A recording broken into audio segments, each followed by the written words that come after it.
السلام علیکم ورحمۃ اللہ وبرکاتہ۔ نحمدہ ونصلی علی رسولہ الکریم، اما بعد فاعوذ باللہ السمیع العلیم من الشیطان الرجیم، بسم اللہ الرحمن الرحیم۔ یا ایھا الذین آمنوا اطیعوا اللہ واطیعوا الرسول ولا تبطلوا اعمالکم۔ قال النبی صلی اللہ علیہ وسلم کل امت یدخلون الجنۃ الا من ابی ومن یأبی قالوا یا رسول اللہ صلی اللہ علیہ وسلم قال من اتانی دخل الجنہ ومن عصانی فقد ابی۔ سامعین محترم، آج ہم تعلیم و تزکیہ میں اطاعت رسول مگر کیسے، یہ سیکھنے کے لیے حاضر ہوئے ہیں۔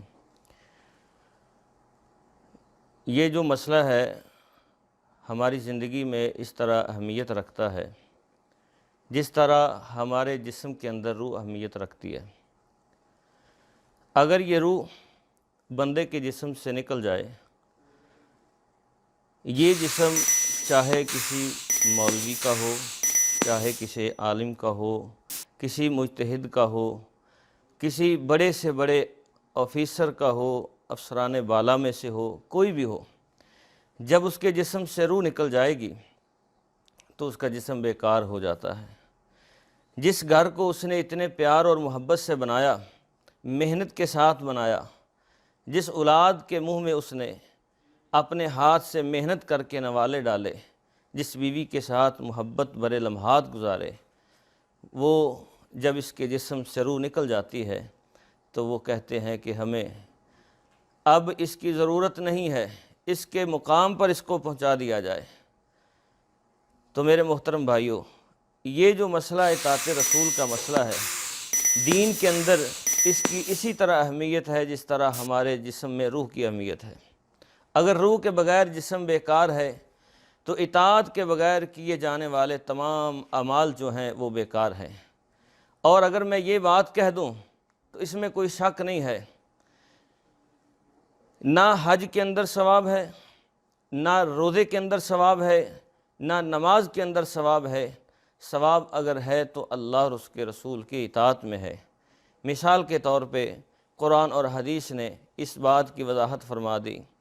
صحیح بخاری کے اندر روایت موجود ہے کہ اللہ کے رسول صلی اللہ علیہ وسلم تشریف فرما ہے، ایک بندہ آیا، اس نے نماز پڑھی، جانے لگا، اللہ کے رسول صلی اللہ علیہ وسلم فرماتے ہیں ارجی فصلی فإنک لم تصلی، اپنی نماز کو دہراؤ، تمہاری نماز نہیں ہوئی۔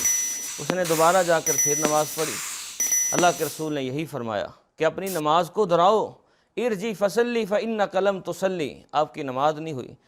تیسری مرتبہ اس نے پھر پڑھی تو اللہ کے رسول صلی اللہ علیہ وسلم نے یہی فرمایا کہ اے میرے صحابی، آپ کی نماز نہیں ہوئی۔ تو یہ عرض کرتا ہے یا رسول اللہ، آپ مجھے بتلائیں، میں نے تو پوری کوشش کی ہے۔ آپ نے فرمایا صلو کما رأیتمونی اصلی، اے میرے صحابہ، جس طرح مجھے نماز پڑھتے ہوئے دیکھتے ہو اسی طرح نماز پڑھا کرو۔ معلوم ہوا اس نے سجدہ بھی کیا، رکوع بھی کیا، قیام بھی کیا، اس کے باوجود اللہ کے رسول صلی اللہ علیہ وسلم نے فرمایا کہ آپ کی نماز نہیں ہوئی۔ کیوں؟ کہ وہ اللہ کے رسول صلی اللہ علیہ وسلم کے طریقے پر نہیں تھی۔ اسی طرح جب مکہ فتح ہوا، صحابہ اکرام نے روزے رکھے ہوئے تھے، تو نبی رحمت صلی اللہ علیہ وسلم کو پتہ چلا کہ کچھ صحابہ گرمی کی شدت کی وجہ سے اتنے پریشان ہوئے کہ کلیجے منہ کو آنے لگے۔ تو اللہ کے رسول صلی اللہ علیہ وسلم کو بتلایا گیا، آپ نے ایک پیالے کے اندر پانی منگوایا، آپ نے فرمایا میں روزہ افطار کرنے لگا ہوں، آپ بھی یہ روزہ افطار کریں۔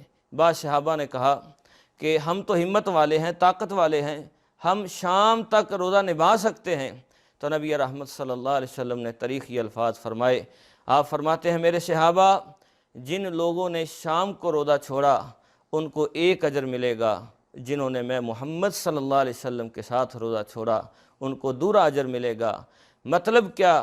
اسے ہمیں کیا سبق ملتا ہے؟ اللہ کے رسول صلی اللہ علیہ وسلم کیا سمجھانا چاہتے ہیں کہ میرے محترم صحابہ، جس طرح روزہ کا ثواب ہے، لیکن اگر ڈبل اجر حاصل کرنا چاہتے ہو تو وہ میری اطاعت کے اندر ہے۔ تو اسی لیے اللہ کے رسول صلی اللہ علیہ وسلم پہ اترنے والی کتاب نے بار بار یہ بات سمجھا دی، اور اللہ رب العزت فرماتے ہیں یا ایھا الذین آمنوا اطیعوا اللہ و اطیعوا الرسول، اے میرے محبوب صلی اللہ علیہ وسلم ایمان والوں کو بتلائیے کہ وہ اللہ اور اس کے رسول کی اطاعت کریں، ولا تبطلوا اعمالکم، اور اپنے اعمال کو برباد نہ کریں۔ کیوں؟ جو عمل اللہ اور اس کے رسول کی اطاعت کے مطابق ہوگا وہ تو قابل قبول ہوگا، ورنہ دوسرے اعمال برباد ہو جائیں گے۔ جیسا کہ ماں جی عائشہ صدیقہ طیبہ طاہرہ رضی اللہ تعالی عنہ فرماتی ہیں کہ اللہ کے رسول صلی اللہ علیہ وسلم نے فرمایا لیس علیہ امرنا فہو رد، جو عمل میری اطاعت کے بغیر کیا گیا، فرمایا وہ ردی کی ٹوکری میں تو جا سکتا ہے، جنت میں جانے کا سبب نہیں بن سکتا۔ اسی لیے میرے محترم بھائیوں، ہم اس دنیا کے اندر کیا حیثیت رکھتے ہیں؟ وہ صحابہ جن کے لمحات لیل و نہار اللہ کے رسول صلی اللہ علیہ وسلم کے ساتھ گزرے، اگر وہ اپنے کسی بھی ایسے عمل میں اپنی مرضی کرتے ہیں تو وہ اجر سے محروم کر دیے جاتے ہیں۔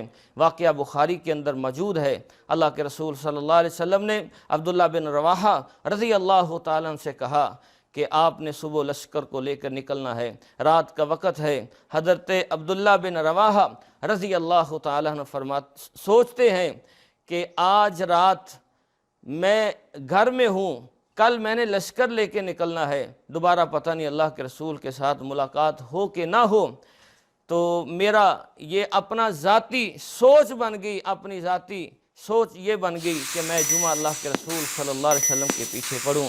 وہ مسجد نبوی جہاں ایک نماز پڑھنے کا ثواب 1000 نماز کے برابر ہے، اور جمعہ وہ خطیب جس کے جوتوں پر ساری کائنات کے خطیب اگر قربان کر دیے جائیں تو حق ادا نہیں ہو سکتا۔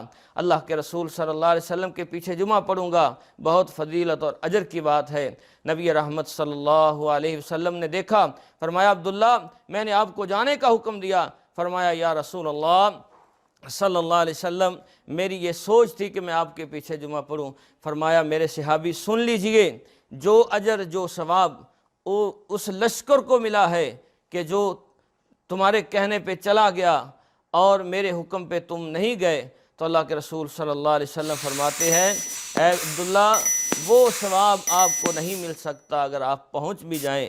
تو میرے محترم بھائیوں، یہی بات اللہ کے رسول نے ایسے جیسے ایک سمندر کو کوزے کے اندر بند کر دیا جاتا ہے، آپ نے فرمایا کل امتی یدخلون الجنت الا من ابا، اے میرے صحابہ ساری کی ساری میری امت جنت میں جائے گی مگر وہ لوگ جنہوں نے جنت میں جانے سے انکار کر دیا۔